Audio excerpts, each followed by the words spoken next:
Hello guys, it is me, Trollface the Man, and potentially contrary to popular belief, I am in fact not dead.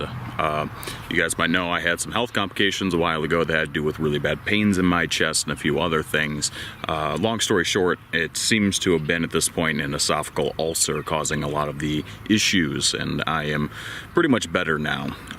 There's more to the story than just that. Maybe I'll do an update video pretty soon explaining the whole thing, but for right now, that about sums up most of it. Anyways, today is another edible wildlife video that has to do with, well, edible wildlife around my property.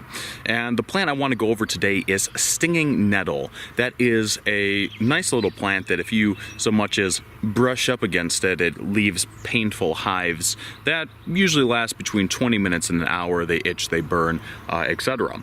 Now, you might think, why in God's name would anyone want to eat a plant like this? Well, it's because it's one of the most useful wild edible plants out there. Not only is it very good in dishes, I'll explain that in a minute, but it's high in a lot of different vitamins that you normally wouldn't get, and when cooked, it is actually 100% completely safe to eat. So first off, this plant grows everywhere in North America, Europe, Africa. It's pretty much everywhere now. It's been Asia. It's been it's invasive species. It spreads pretty much everywhere. It's just a standard weed that you're pretty much almost guaranteed to know about if you live basically anywhere in a milder climate. Let's go find some. Oh wait, hey, look at that. Well, I gotta actually flip the camera around. Right there. Already able to find some that easy. And like I said, it's a wild plant. It grows everywhere. It's one of the most abundant weeds that you're gonna find that are edible around. So, first thing is that the plant likes iron. So you can see that there's an iron pipe right here. This is the only place in this entire yard over here that the plant is growing, right next to this iron pipe. The plant just seems to like iron stuff. It likes fertile soil too, so having the plant growing anywhere is a good indication that the soil there is pretty fertile. The other area that I found it grows in the property is, not too surprising, over here. You can see it growing everywhere. Let's zoom in a little bit. That's all Stinging Nettle back there. Once again, growing in between the iron of these fences, or the chicken wire. Growing in between the chicken wire, which is providing iron into the soil in the form of iron oxide or rust. Grows all around here. I literally have to take a few steps to find this stuff, and I mean a lot of it. This is all Stinging Nettle back here. All harvestable, able to be ate just like spinach. Let me set up my camera though. I'll actually go over more specifically the uses for this, what it contains, and why you should try it out. Alright. Well, I literally took a few steps this way and found a nice little patch of nettle growing right here. Stinging nettle, actually, specifically.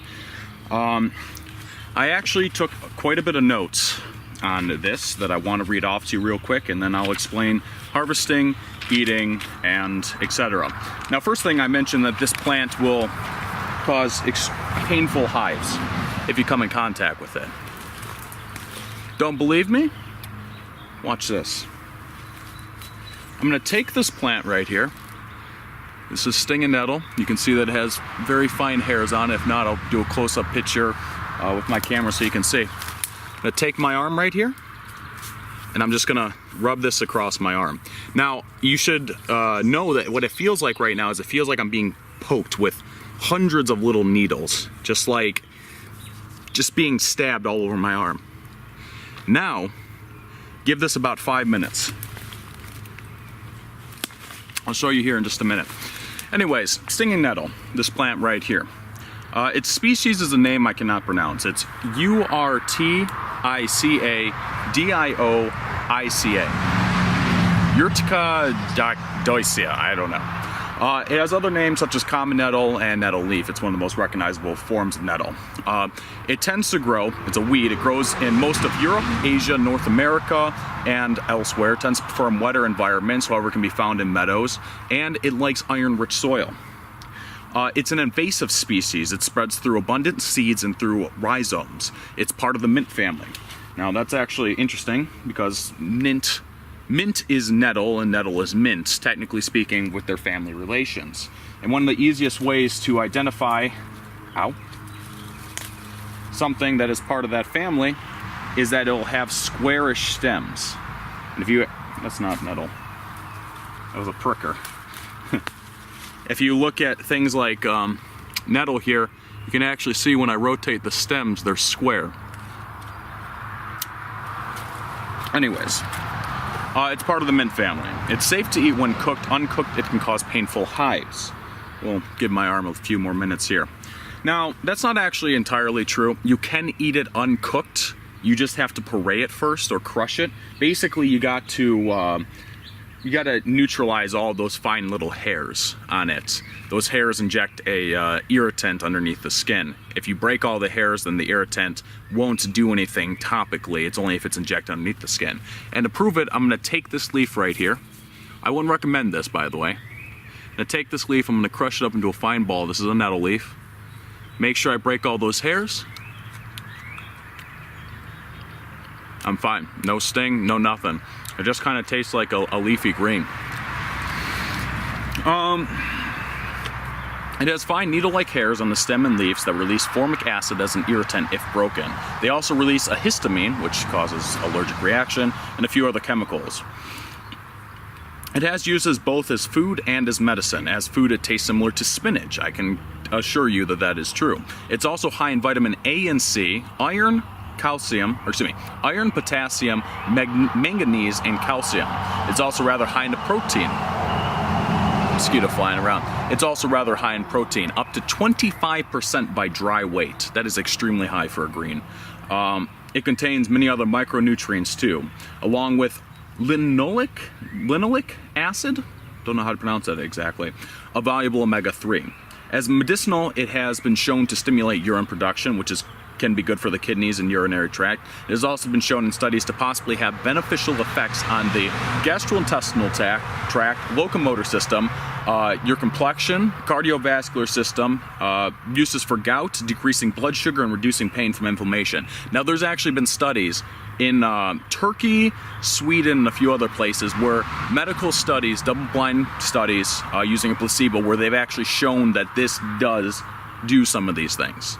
I can't say if there's been a study for all of them, but for some of them, they have had studies that have been shown to definitely have positive benefits by taking nettle. It can also reduce pain topically. And the way that works is that when you can see right now actually, you should be able to see, it'll get worse. But I have like little bumps all over my skin right now. And honestly, they're not even that bad. They don't really hurt much. Like I said, I think you guys should be able to see those bumps. You can definitely see it turning red in that area. But what happens is if you take this nettle and you touch it to like your arm or something like that, it'll cause a stinging burning sensation for about like the first 5 to 10 minutes. This stimulates blood flow, or one of the byproducts of it is stimulating blood flow. But after the initial stinging and burning goes away, it sort of has a numbing effect in that area. So a lot of people use this for arthritis. So like if somebody has arthritis pains in their wrist or something, they slap it with nettle. It causes it to become inflamed, to blister, to itch a little bit. Well, it's not really a blister, but to bump up, to itch a little bit. And by the time that the hives go away after about 20 minutes, that area will numb for about 2 hours. And I can confirm, I tried it once, it does work, but like I said, it's only for about an hour or two. It's you know, to each their own. Maybe it works better on some people, I don't know, but it's short-lived relief. The plant stem actually, interestingly enough, can be used to make fibers, much like hemp or like flax. It has been used to make fabrics for over 2,000 years. German uniforms during World War I were almost made from nettle due to cotton shortages. Overall, it has calcium, potassium, magnesium, phosphorus, silicon, sulfur, chloride, along with trace elements like manganese, copper, and iron. Nettles are also Nettles also like very rich soils, as I mentioned before, so they tend to grow in areas where soil is very fertile. So if you needed to start like a garden or something like that, picking an area where nettles growing is a very good indicator that the soil is very nitrogen rich in that area. Mosquitoes. The leaves are slightly heart-shaped. These ones are actually kind of longer, or egg-shaped, with jagged teeth around the edges. So you can see that they have those very jagged-looking teeth. They have fine, irritating hairs on them. I'll give you a close-up shot of those, along with the stem. The flowers are unimpressive whitish-green flowers. We actually don't have any of them flowering right now, but they'll basically grow in clusters around the leaf stems. The fruits are unremarkable. They're very small. You know, they're used to produce the seeds. The stem, however, is square, as I showed you before, and it's covered in fine hairs. Those fine hairs have that irritant in it, along with the fine hairs on the leaves, that when you touch it, like I said, it stabs you and injects the irritant, and it causes the hive-like reaction. It's cultivated in certain areas around the world as food and as medicine. It can be substituted for spinach in any dish, and I can assure you, literally any dish, unless your dish calls for raw spinach, this works great for it. It won't even change the taste much. When this stuff is cooked, it tastes pretty much exactly like spinach. It really is amazing. And that's pretty much it for my notes. I'm sorry if that was a little bit robotic, but I didn't want to ramble too much, and I want to get my point across. Now, I told you to wait a few more minutes, and now I know for a fact you can definitely see those hives. And the thing is right now, just as long as you don't scratch them initially, and it's not like poison ivy where it can spread, just as long as you don't scratch it initially, it doesn't even itch. It's pretty much nothing right now. And I'll show you guys this in about 20 minutes, and I can guarantee you that this will probably go down to nothing by then. Anyways, the way that this can actually be used as food is you want to find small plants like these right here. Actually, I'm gonna take the camera. Plants like these right here, when they're still small, especially like this right here, you can just take, most people use gloves because they don't like getting stung. It doesn't really bother me a whole lot, so I don't really bother with it. But basically, plants like this, you can actually just take these whole, stem and all, and throw them in a stir fry, cook them for a couple of hours, and just eat them. They're great like that. Otherwise, if you get bigger plants like these, the leaves can tend to get pretty tough as they get older. So usually for these, what I'll do is I'll take the very top plant like that, and I'll pinch it off, and you're not going to harm the plant. These things are invasive. They'll grow no problem still. But you take the top a little bit like this, and you throw that in the stir fry, and you cook it up and you eat it. Or if you use it and substitute for spinach, or if you really wanted to, if you don't like the idea of using the stems, you can just pick the leaves themselves too, just like this, and then use those in a stir fry. And like I said, they are literally everywhere. I'll just do a quick walk around and show you. So you can see cluster of them right here. If I go over here, another cluster of them right here. All those back there, all stinging nettle. Weed that grows everywhere. All this right here. Stinging nettle, stinging nettle, stinging nettle, stinging nettle. Hives on my arm. Also, because your skin on your hands tends to be a little bit thicker, you're less likely to get stung even if you're picking them raw. I don't know, I guess if you have super delicate hands. Stinging nettle, right there. And like I said, basically over here, I don't really see, I'll get sometimes little patches of stinging nettle, but I don't see a whole lot. Like I can see a plant right there. But I usually don't see a whole lot growing away from iron sources. I'm going to show you another spot though. If I go about 200 feet that way, I can show you another big group of them. So I'll be right back. This is about 5 minutes after I exposed myself to the nettle, and you can see that it looks pretty bad. Doesn't really bother me much, but it definitely looks pretty nasty. So If I'm not mistaken, this is another type of nettle. This is called purple dead nettle. Easy to distinguish from stinging nettle because of the purple tops and, you know, sort of the different general structure of plant. But as you can see, once again, very, very square stems on it. The reason why these are actually called dead nettle, these are also edible, but the reason why they're called dead nettle is because they don't have any stinging hairs on them, hence they are dead. We have this old patch of that growing here too. Old collapsed barn on our property. Fell down about 7 years ago. Wonder why. I'm gonna take a little shortcut across here. Raspberry bushes.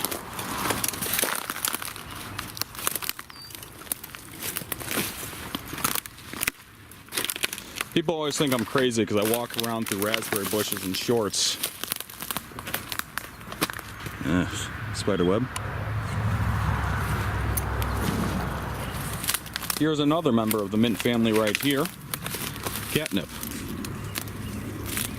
This actually was a little patch I harvested the other day. I'm gonna take one of this with us though, just to show you something.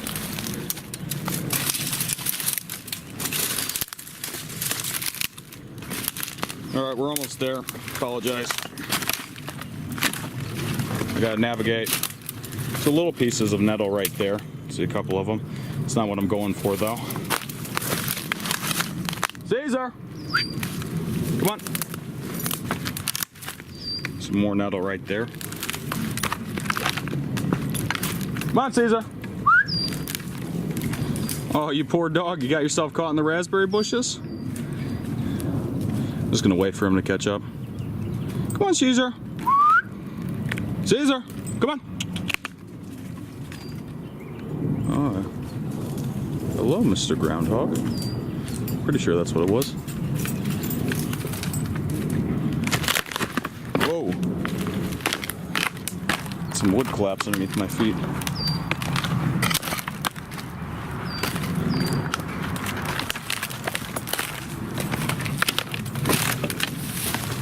All right.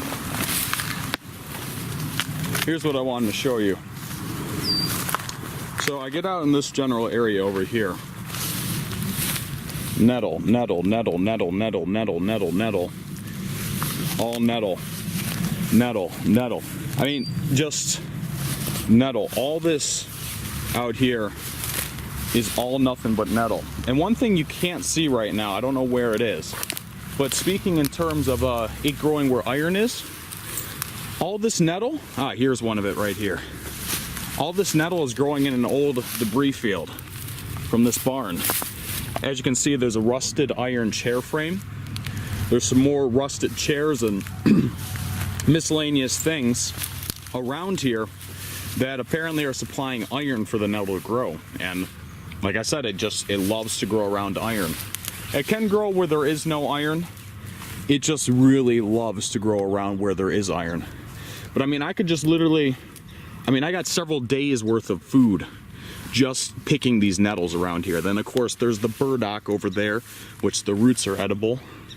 But this whole area, all this right here, all the way back there, nothing but nettle. One of the reasons too is it likes wetter areas, and that's all floodplain down there. So the last thing I want to show you before we go is this. I mentioned that nettle is part of the mint family, and that catnip is also part of the mint family. If you look at the structure of the two, look at how the leaves grow, and literally the leaves grow exactly the same, the spacing's almost the same. You see how there's two of them there? Then if you look at the tops, you can see that the tops grow exactly the same, just different leaf shapes. And like I said, they're in the same family. I still have to figure out whether or not all nettles are edible, because if they are, there are plenty of non-stinging nettles around here too that I'm interested in trying out and seeing how they taste. But yeah, overall, the nettle has been one of the most surprising wild edibles I've found so far. I mean, I figured that it would taste horrible. I mean, I look at that and it's like, that's something I never wanted to eat, but it's actually not bad. There's a catnip. It doesn't smell too strong. Definitely catnip. Not too strong yet this year. Anyways, guys. Hope you have a wonderful rest of the evening. Hope you enjoyed this video, and if you do, please remember to click my like button and to click that bell and to subscribe to all notifications. It definitely helps. Also, don't forget there's a bounty out on my beard. If we're able to reach, I think it's $150 a month on Patreon, which I'll be sure to link in the description below and to link in a card in this video. If we reach $150 a month on Patreon, I will shave my beard in a video for all of you guys to enjoy. Anyways, guys, thank you very much for watching, and see you next time. Now, you guys probably thought I forgot about showing you the fact that Stinging Nettle doesn't last very long, and truth be told, I did. I forgot about it. But at proof and point, I told you that the nettle blister hive, whatever, only lasts about, 20 minutes, at least for me. This is 25 minutes later, and you can see there's still slight bumps there. And within another 5 minutes, I'm sure they'll be completely gone. But yeah, no itch, no sting, no nothing now. The area is kind of numb if I were to touch it, but the bumps are pretty much gone. So yeah, nettle, nettle, nettle, nettle, nettle, nettle, nettle. It's everywhere. Should mention too, before you cook them, you want to wash them. Just take them, dip them in some water and such, just like you would pretty much any other greens or wild you get, because they some bugs like to eat them, moths especially. Certain types of moths actually feed exclusively on nettle, so a nice examination before you actually cook is always nice. Anyways, guys, see you next time. Bye. Nettle, nettle, nettle, nettle.